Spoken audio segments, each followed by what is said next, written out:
Hello and welcome to I Heard It on a Podcast, our little corner of the Wild West. My name is Riley. And my name is Isaiah, and it's food fight time.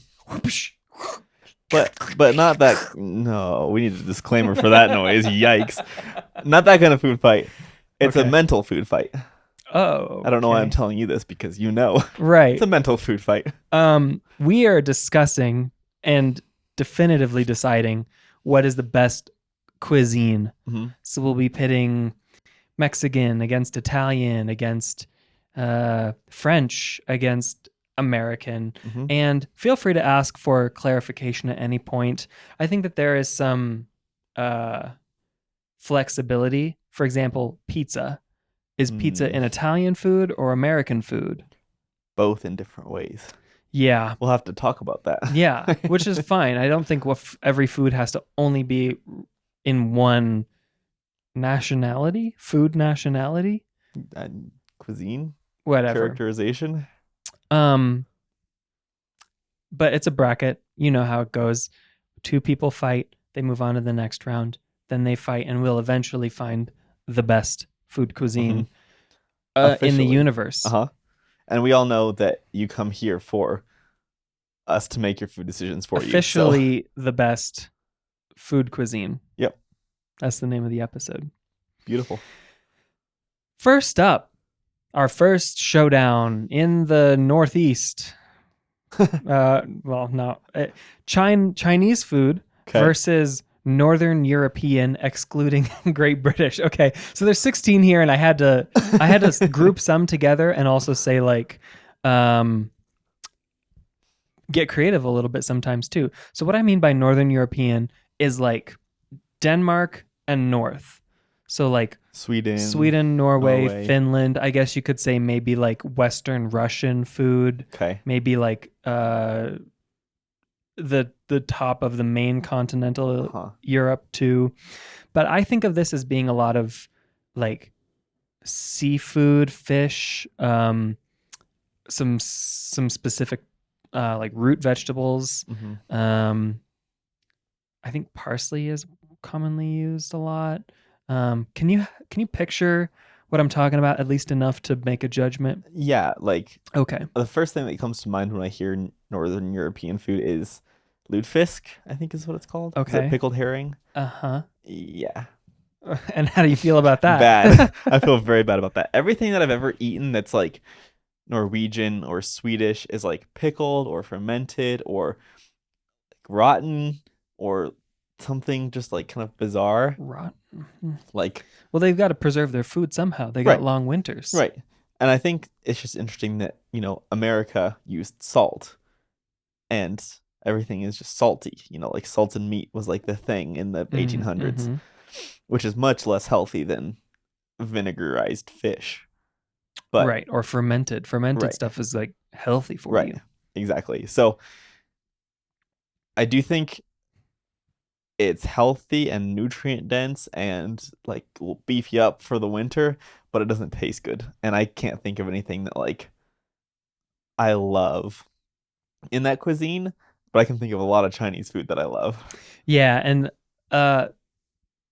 all of these foods will be in the context of like the American version of these foods, right? So you could do this whole episode just on Chinese cuisines, right? Because it's such a big country and it's so diverse and it's whatever. But we're just going with the Americanized Chinese food. Right. Maybe like slightly nicer than Panda Express, but still like sweet fried meat stuff. Yeah. Lots of fried stuff, lots of sauces, all over either fried rice or white rice, chow mein.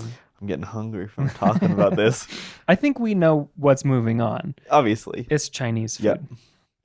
All right. It's gotta. The next category, Middle Eastern food versus American food. Oh. So Middle Eastern, I'm talking east of Greece. So not Mediterranean. No. Okay. I do have Greek food later down here, and we can just kind of make that Mediterranean. Okay. Although that's different than Italian. We can get there later. Right. But basically, I'm talking about like Iranian food, all the way over like to like lamb, maybe Armenian curry, food. Flatbread kind of stuff. There's also Indian in this, so some kinds of curry, some Different. kinds of Yeah. flatbreads. Um, yeah, uh, a lot of like red meats, Hmm. I would say. Um, very like perfumed, intentional Hmm. spices, Floral. floral Yeah. spices. Um, yeah, I like Middle Eastern food. me I don't too. eat it that often. Man, there used to be that one place in town, and it was like in a home, and Oh it was yeah. so good. Yeah. I think I missed that place more, just this like little family owned Iranian Uh-huh. place, than any other restaurant that I've Thing. not been able to go to again. That's Tier. that's intense. Yeah. And so American food, I do love American food too, but it's like I think I have it too much to have like a deep love for it. I think my deep love for it is more of like a physiological addiction to like the sugar and the fat Hmm. and the salt, you know? I agree with Like the that. dopamine I agree rush. with that. Like chemically, Yeah. it's a good food. Um, but as an American, you also have a an association of like corn dogs and funnel cake Right. and like corn on the cob Right. and burgers. Yeah. I think that obviously those foods exist outside of America, but there's definitely a sense of nostalgia Yeah. and like hominess to Hmm. those foods. I don't have barbecue anywhere on here, which definitely Oh, could have been a category. yeah. So I think barbecue has to go in American food. So Dang. that makes it a lot harder, That I makes it a think. lot harder because barbecue is good. And I don't know, Yeah, like I would consider like we can talk about pizza a little bit now because some pizza is very Americanized. definitely. The Americanized pizza fits with America, like Domino's and Pizza Hut and that kind of style of like Yeah, but even pizza. like a classic New York slice is like Yeah, big and thin and yeah, crispy and also like separate kind of pizza loaded with toppings, maybe like a flavored crust. yeah. None of that stuff would be in like a traditional Italian No, pizzeria, but is delicious. yeah. I think because of the pizza and the barbecue, I would say American food. I was really planning on doing moving Middle Eastern food forward, Uh-huh. but I think I just am obviously like more acquainted with American food, Yeah, and including barbecue really I think puts yeah. it over the And edge. I think if I had to choose one that like I wouldn't ever have again, I would pick Middle Eastern food. I think I would miss that a lot less than like Well, we're only four in. sure, but I'm just saying like that helps me make the decision. Okay. Because I'm not Of deciding the which one I two. like better. I'm deciding like if I had to choose one to never have again, I would choose Middle Eastern food. Okay. So Next category, Caribbean. So like I'm including Cuban in this okay, and Jamaican and uh-huh, other like uh traditional Caribbean hmm, foods versus Vietnamese. okay. I do like some like Caribbean food. Like jerk chicken is Okay. so good. I think Caribbean food is delicious, but I very rarely have it. Same. For being relatively close to Hmm. America compared to like Vietnam, it's not that big a part of our like cultural melting pot of Right. food, I would say, Yeah. which is surprising Hmm. because it is a very distinct like spice profile, I Yeah. think. Um, and then Vietnamese, first I think of pho, Uh-huh. and then I think of banh mi, Uh-huh. both of which I Those love. are yeah, pho is so good. And again, I think I just have a preference for the things that I've eaten more. I'm voting I Vietnamese in also this vote round. Vietnamese. Okay. Yeah. It's I don't know. I think I've said maybe even on this podcast before that if I had to pick one very general cuisine I'd eat for the rest of my life, it would be like general Asian food, like noodles and rice and just like That is pretty general. soups and stuff like What that. about like I was tempted to split this up by like Southeast Asia Hmm. versus like very far East Asia Uh-huh. versus like Central to Western Asia versus Southern Asia. Right. Because I think those are all different and They those are are. all like very you can tell like Indian food from Japanese food, Right. but it's still kind of all Asian food, especially to some Americans. Sure. Um, But I went a little more detailed in this bracket, and I'm glad that I did. Yeah. The next matchup, Hawaiian food Okay. versus Thai food. I have like a very vivid memory of being in Hawaii at like a luau, and like there were, waiters and waitresses walking around with trays of food. And they would come to your table and you just pick what you wanted off of it and you put it on your plate. And we got to dessert, and I picked up like some random desserts, and I picked up what I thought was like gonna be like flan or like vanilla jello or like Okay. something, like it was just like a white cube of gelatinous stuff. And I was Sounds like, delicious. it's probably like some sort of like creamy cream thing. or whatever. It was tofu. Really? Just plain tofu. Unseasoned tofu. Like cold, like refrigerated. For dessert. Uh-huh. And bold. I kind of admire that. That like it's kind of scarred me to like not trust that anything is what it looks like, I too have been to a all you can eat Hawaiian luau in Hawaii. It's potentially a little culturally appropriative, but delicious food. Uh-huh. And I think I admire the profile and the uniqueness of Hawaiian food more than Thai food. I think for me, oh, we didn't even say that Thai was the other option. Oh, did I not? It's Hawaiian versus Thai.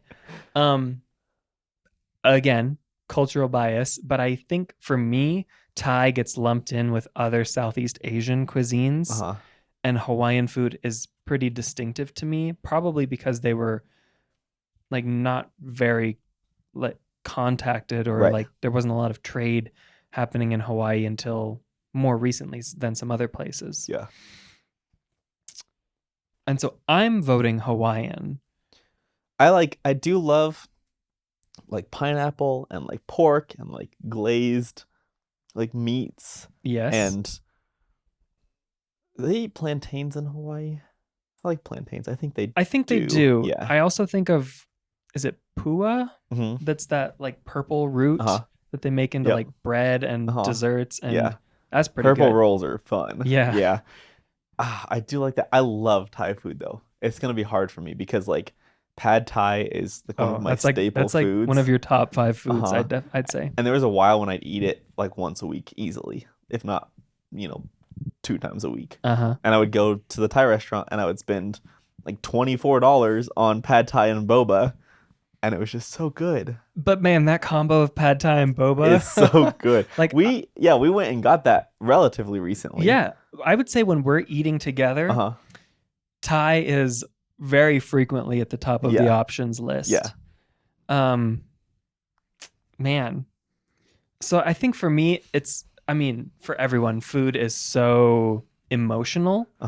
And you can't just think about Thai food as like a combination of ingredients. You have to think about Thai food as like the culture that it embodies and the experiences that it has given you as while you eat it. And so I think when you're comparing on that level, I have more connection with Thai food. Right.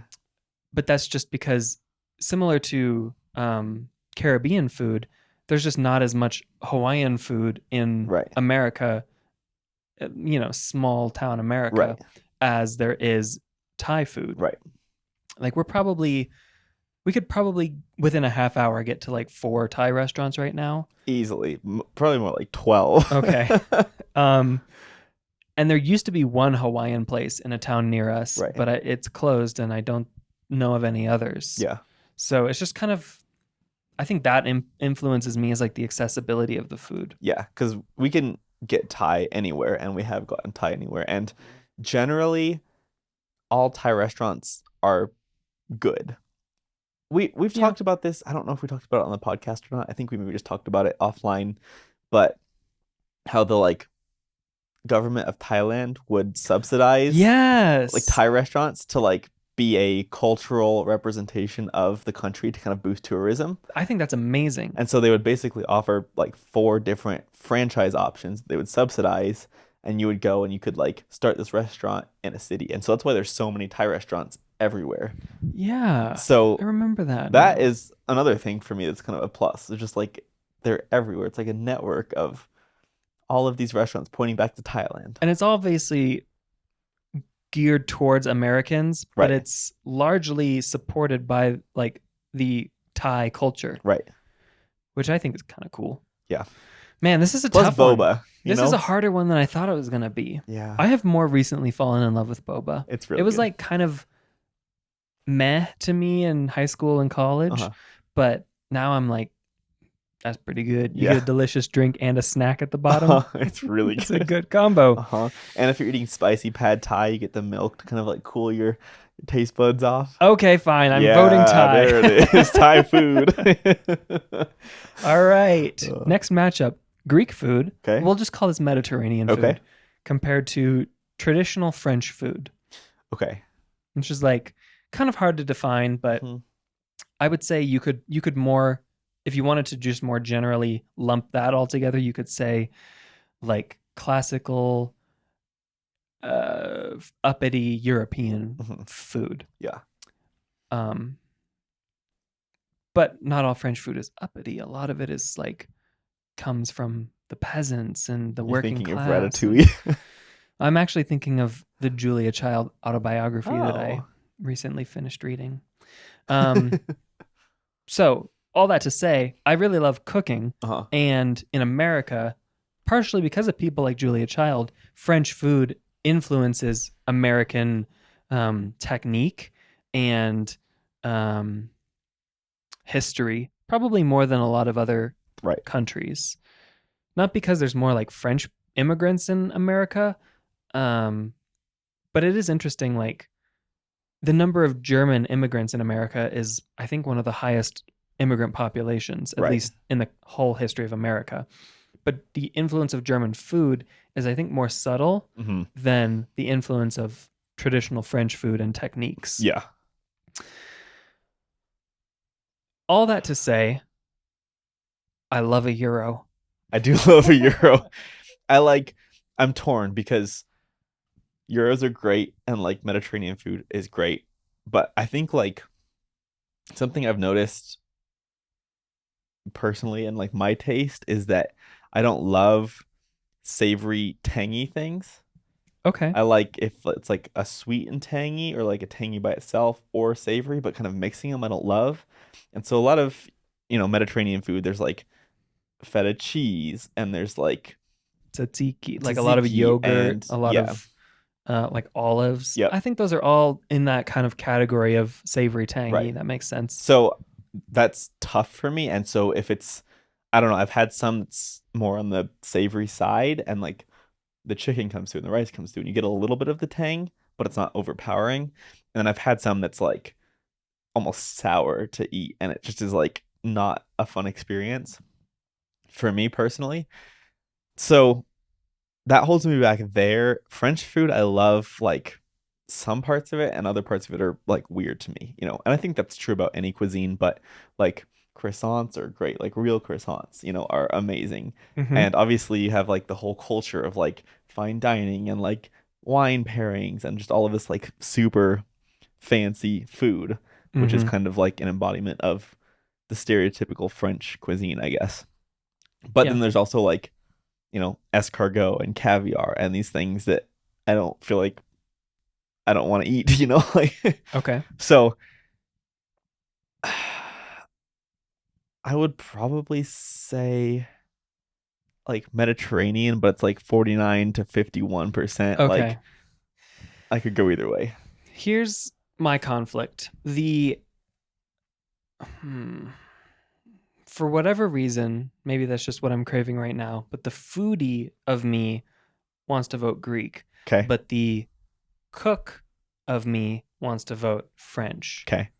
And right now, the cook part of me is winning out. Okay. I'm voting French. Let's do it. Okay. French moves on. Again, this is all incredibly biased from like our own personal cultural experiences, but I do feel that French cuisine has impacted American cuisine in a lot of like deeply rooted ways. Way more than Mediterranean food has, for sure. Probably. Next matchup, Korean food versus Mexican food. This is going to be tough too. Yeah, Man, these are all hard. I know. So I love Korean food. Uh-huh. It's delicious. Uh-huh. I love Korean barbecue. So good. That's really the little good. like propane stove. But I don't think I can not vote Mexican here. It's just so if America had a like culturally representative food that wasn't burgers and pizza and corn dogs, it would be Mexican 100%. Food. Like especially where we live and like a lot of the West and the South is deeply influenced by Mexican food and Mexican culture. And it would be weird for me to not vote Mexican. I think obviously we're gonna push that through at the end of the day because it is so good. But like Korean barbecue is like amazing. And it is. Oh, it's so good. It's something that is not really like, I mean, it's kind of like lots of different things, but it's unique by itself, you know? Mm-hmm. So that's great. And I think we have to acknowledge that. But man, when you sit down and you just like have a big plate of beans and rice and like a burrito with like green chili on it, and it's so good. It's so hard hungry. Because all of these foods are great. Right. There's not a bad food. It's not like easily moving anyone forward, except for potentially in the next round. But it's not that I don't love Korean food, because I do. And there's sometimes that I want Korean food a lot more than Mexican food. Right. I just think that Mexican food has had more of an influence in my life. So Mexican food it is. Yeah. All right, next matchup. British food versus Italian food. So I think obviously there's a what's that word that starts with an S? Stereotype. A stereotype of British food being kind of bad. Because it is. And the good parts of British food were stolen from other places. Right. Like the influence of Indian food in Britain. And until I'm able to go to London and test it out for myself, I will continue to hold that stereotype. It is bad. I would like very closely clump Australian food and British food. Okay. Because they're based on the same kind of things. There was some stuff that like Australia, like especially nowadays, is a lot more like contemporary, I guess. But that's probably true in the UK now, where more modern food is kind of more just what you get in like a big city. You know, you end up with stuff like avocado toast and like stereotypical breakfast kind of stuff or whatever. So you can also you can find good food in any moderate sized city in the world these days. Like, but the question is the cultural heritage of British food comparative to the cultural heritage of Italian food? And I think for me, the answer is obvious. Right.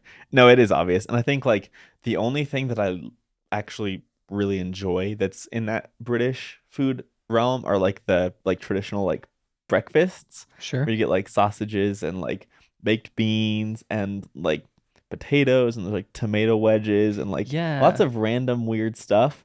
But it's like pretty good. I think for me, the main reason why this wasn't an immediate decision is because of like tea time and all the like light food and small sandwiches and biscuits and pastries that have come out of the culture of British aristocracy, basically. Yeah. And I also love tea. And tea is not British, but the British brought tea to the West. Yeah. So that's fair. I mean, to me, it was an immediate decision, even though I was talking about British food. It's got to be Italian food. Absolutely. There's no way it can't be. I would wax poetic about Italian food for a while, but we'll do that later. Okay, last matchup before we go to the quarterfinals is Japanese versus Indian food. These are also hard. I love food so much. They are hard. Okay. I like some facets of Indian food and I don't like other facets of it. Okay. I'm not a big like curry person, which makes a lot of Indian food tough, and I don't love like turmeric and cardamom and like that kind of stuff. Especially in like savory dishes. Okay. So that will definitely impact your Yeah. experience. And so I don't love like curry, but I do love like tandoor, like stuff that's cooked in a tandoor oven. Mm-hmm. So like tandoori chicken is amazing, and I do love like rice, especially like the garlic butter rice, and I like naan a lot, and I like rice pudding, but all of that's like kind of basic and bland, like none of that is what Indian food is known for. That's just like rice and bread and rice pudding, which are things everywhere else. Yeah. I was just thinking in the world of bread products, like just anything that's kind of bread, naan might be my favorite bread. At least right now. In this phase of life I'm in, we're eating a lot of like store-bought naan Yeah. and like simmer sauces, Uh-huh. but just those two things make so much flavor and so much texture and so much warmth and happiness. Uh-huh. I think as much as I love sushi, which is the main thing that I think of with Japanese food, I am voting Indian food. I think the other thing I would point out with like Japanese food are like bento boxes, which are kind of fun. Yeah. Um, I don't I don't like raw fish either. I'm sounding very picky on this podcast, but I don't love sushi, and I haven't the times I've tried it, I haven't wanted to like continue to eat it. So Okay. I haven't been convinced of sushi yet. Not yet. Not yet. And we might get there, but um bento boxes to me aren't enough to like carry that through, so I'll vote Indian as well. Yeah. I know that there is more to Japanese food than those two things. Yeah. I guess I'm blanking right now. We're not cultured enough for that, I guess. All right. Next round. Chinese food versus American food. Now, I've got an Oh, important question that will okay. influence the rest of this competition. Okay. Where do dumplings fit in? Chinese food. Okay. Yeah. I mean, there's obviously dumplings in most cultures, everything from like a soup dumpling to an empanada to a ravioli or like all kind of dumplings. But I'm talking about Asian dumplings. Yeah. They're definitely not American. No. And I think dumplings are my favorite food ever. They're really good. That's something that I could eat, 3 times a week and be happy. Easily. Yeah. Okay, so I think for me, it's really down to like dumplings versus barbecue. And like, Dang. which one do I like better? I know which one I could eat more often Uh-huh. and like still feel good about myself. Yeah. But I'm just comparing one meal. Like if I could have a perfect single bite of 50 foods that represent the cuisine of China, and then same thing for America, which would I enjoy better? Which of those meals would I enjoy better? And I think I'm leaning in my mind too heavily on America being barbecue and certain kinds of pizza. Yeah. But I love most things about American Chinese food. I know that there's a lot of aspects to traditional Chinese food that like wouldn't fly in America. Like not much meat. Right. Or like not ideal cuts of the meat, like Right. using the feet or the neck or things like The that. snout or whatever. Yeah. Yeah. So at least my experience of Chinese food, I'm voting Chinese. I think I'll vote Chinese as well. I'm like, they're both great and they're both like nostalgic and they both kind of have that same level to me. Okay. But I'm also thinking about how like if I were eating only Chinese food every day versus only American food, like I'll feel a whole lot better physically eating Chinese food and I will die a whole lot later eating Chinese food. That's true. We'll go with Chinese food. Yep. Chinese food is moving on. Next matchup, Vietnamese versus Thai food, interestingly. Yeah, they're very similar in a lot of ways. I mean, Thailand is it right next to Vietnam? Or it's pretty close. They're pretty close. I think they might share a border. I'll look it up while you're talking. So again, the things that I order at a Vietnamese restaurant are pretty different from the things that I order at a Thai restaurant. Sure. And a lot of restaurants, at least in like Middle America, lump these things together and they'll say like we serve East Asian food and it's everything from like Thai to Vietnam to Japanese to like Beijing and East. and even like more south of like getting into Philippines food potentially. Mm-hmm. So it's a little hard for me to separate these two in my mind. Um, I think for me, the winning horse, or the thing that's pulling this thing over the finish line, is banh mi's. I just really love a sandwich, and a sandwich that's like a bit different than just cold cuts and cheese, Yeah. like we get a lot of times here, is an exciting journey. I like. Okay, well, first of all, they don't share a border. Okay. Laos is in between them. Okay. But it's like the 1, 2, 3 kind of. They're Yeah, all because it's long and like skinny. Thailand's right there, and then Laos kind of comes on around it, and then Vietnam kind of goes It's on around the eastern both of them. side. Anyway, Okay. um, lost my train of thought. I was talking Oh, about banh yes. mi's. I agree, and I also like obviously love pad thai and boba. We just talked about that. Pad thai. So Boba. they're both like there's a star dish in each cuisine. Sure. And I think they're both great, and they're both similar enough that I would be okay kind of going either way on this one too, I think. I agree, but I'm gonna move Thai food forward. Okay, let's do it. Next matchup: French versus Mexican. Wasn't that a war? I mean, a lot of these were wars, but French food versus Mexican food. Okay, so here's my conundrum. Okay. I've said previously that both of these have a deep influence on American cuisine and like my own personal food experiences that I have just like in my home on a Tuesday night. So maybe it's got to come down to taste then Okay. on this one. If I can't rely on emotional Right. connectedness, it's got to be taste. Just flavor. They're different, you know. Very different. French food is very savory and like time intensive, and I feel like it's a way of life to make French food. Obviously, it's a way of life to make all food, but I think when I think about what I get when I go to a Mexican restaurant, when I make Mexican food at home, I can usually get most of the way there in 30 minutes or less. But I can't get most of the way there in 30 minutes or less making French food. Yeah, you're dedicating like 5 hours of your evening to cook dinner. So I don't know if that makes it better or worse.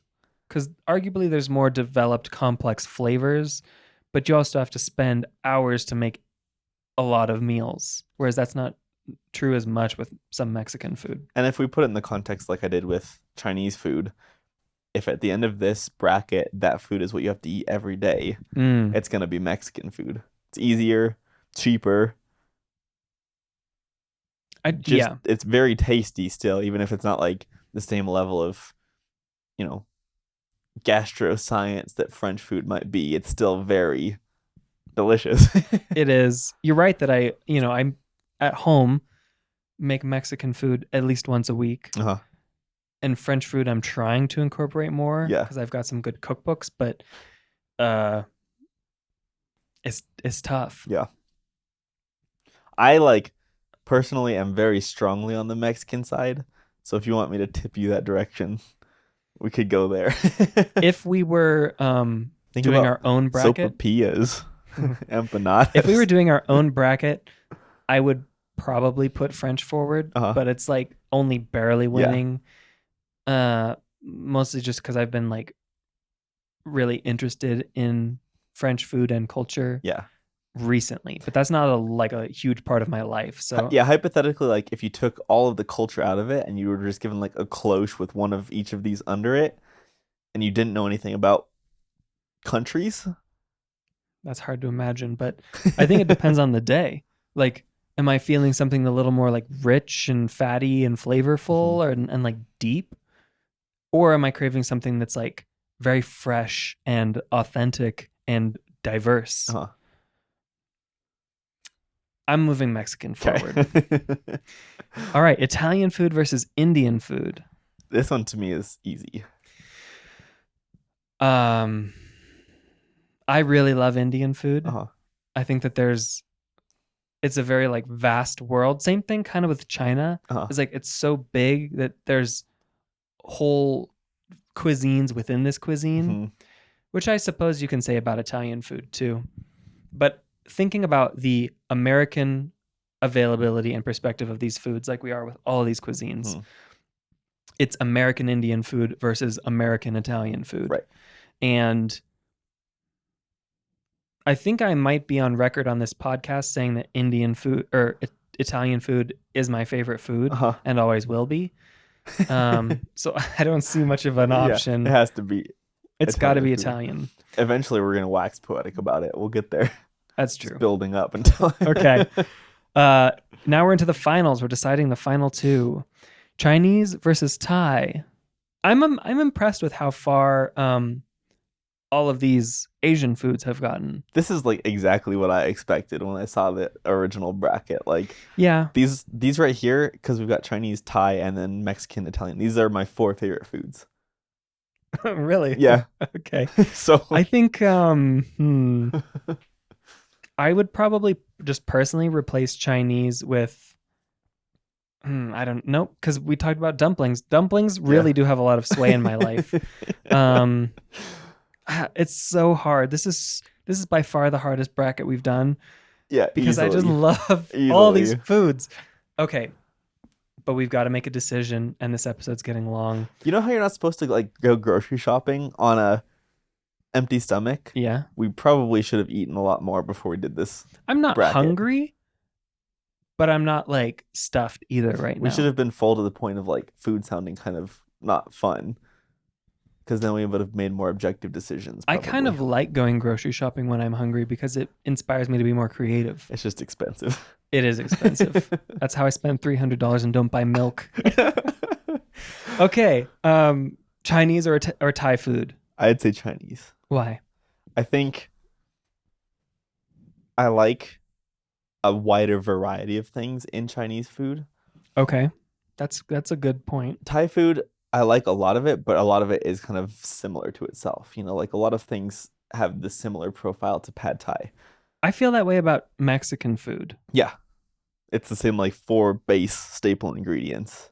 Yeah, which is a great way to create a cuisine. Right. But in my world of being spoiled for pleasure and choices, it does make you wonder, like, if you could only eat this one cuisine forever, which one would it be? Yeah. And I think it's also Chinese for me. Yeah. Dumplings are really carrying it forward. And I'm also reminded of, like, it is a huge country. Mm-hmm. Lots of different kinds of Chinese food. So if we're just kind of cheating by saying all of China, I can eat anything from all of China, but that's like the rest of my life. Yeah. That sounds pretty easy, honestly. Yeah. Okay. Last decision before the finals.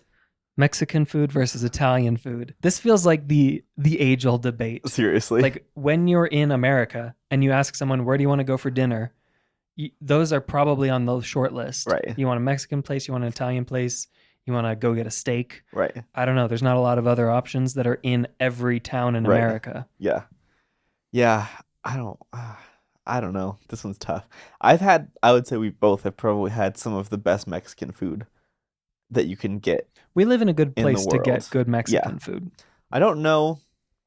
I might have had some like very, very good Italian food, like maybe 80% of the way to like perfect Italian food. But I think something about like eating Italian food in Italy maybe would like kick that up a notch, you know? But you haven't eaten Mexican food in Mexico. I haven't. Well, no. I mean, I did in Cancun, but that doesn't really count. No. Cancun's only kind of Mexico. I think like you get to the point though, if you're far enough south to where... Why do I feel like this whole episode has been racist? I get that sense that I'm like, ooh, do we need to delete this all? Anyway. We're appreciating the food. We're not talking about other things. We're not talking about race at all. No, just culture. Just culture. But like if you're far enough south, like close to the border where you have people who have, you know, immigrated, or even if they just like move over to sell food or whatever, it's authentic enough that you might as well be in Mexico at that point, I don't think we can get close enough to Italy, considering it's on the other side of the world, to have the same level of authenticity.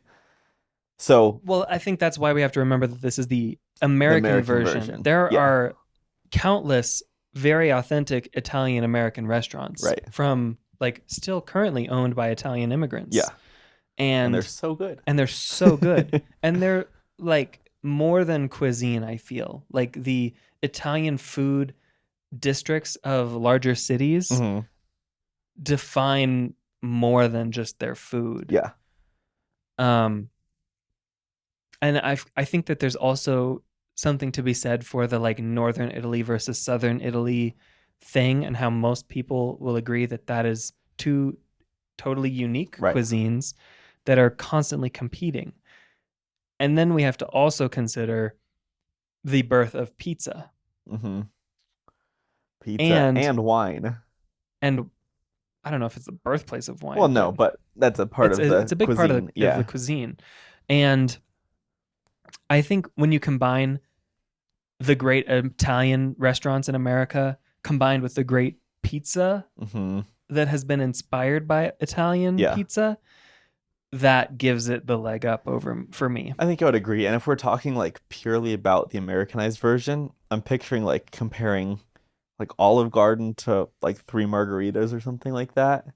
There's probably a better choice in there, but like I would pick Olive Garden probably like as a chain over a Mexican chain. If it was like chain American restaurants, I would pick Italian food for sure. Yeah. I would too. Okay, Italian food moves forward. It's been decided, set in stone. That means that we just have one more decision to make. It's the hardest one, though. Chinese food versus Italian food. I think we've really said all we need to say. So, okay, here's my thinking. There is a wide and deep selection in Chinese food, and a similarly wide and deep selection of Italian food. Different, but still diverse, I think. Then there are, at least for me, the standout dishes, dumplings versus pizza. And so the great base of options plus dumplings is competing against the great base of options plus pizza. Pizza's really good. I do also love like fettuccine Alfredo, chicken parmesan, garlic bread is like amazing, or even just like garlic bread is a more American thing, obviously, but like when you get a breadstick and you get the like oil and balsamic vinegar with the herbs in it and you just like dip that's so good. Chinese food is amazing too. I think in this moment I'm leaning more towards Italian food, but I also have to think, okay, this is a personal thing, but I'm becoming more lactose intolerant the older I get. So if it was me eating it, if I ate Italian food every day, I would feel miserable. Or your body would just conquer its lactose intolerance. But I think like, I don't know, American Chinese food isn't healthy either, so I guess we can maybe just put that aside. Sure. It's probably not healthy to eat. Well, there's probably some of these, like Mediterranean food, that's like an actual diet. Right. But we've moved on. So I think an important question to ask for the context of this podcast is, which of these cuisines have we done several other entire episodes on? Italian food. It's Italian food. Yeah. We ranked like 60 kinds of pizza or something in one of our most boring episodes ever. And I think that that's a consideration of like one of the earlier episodes when we were like trying to figure out what to talk about. Right. We was like, we can talk about pizza for 2 hours. Can we talk about any facet of Chinese food for 2 hours? No. I could maybe talk about Chinese food for 5 minutes. I'm basically tapped out already on Chinese food. This episode needs to be done. All right. It sounds pretty clear to me. Yeah. The winner is Italian food. Italian food. Congratulations, Italy. We'll be sending you your winner's check and made out to the government of Italy for $11. And if you could send us some pizza, it'd be appreciated. Yes. Thank you for listening to I Heard It on a Podcast. We've got new episodes every Monday, wherever you find podcasts, including YouTube. Yeah. And if you'd like to connect with us, we're on Instagram and Threads. And you can also email us if you want to chat with us at hello@ihearditonapodcast.com.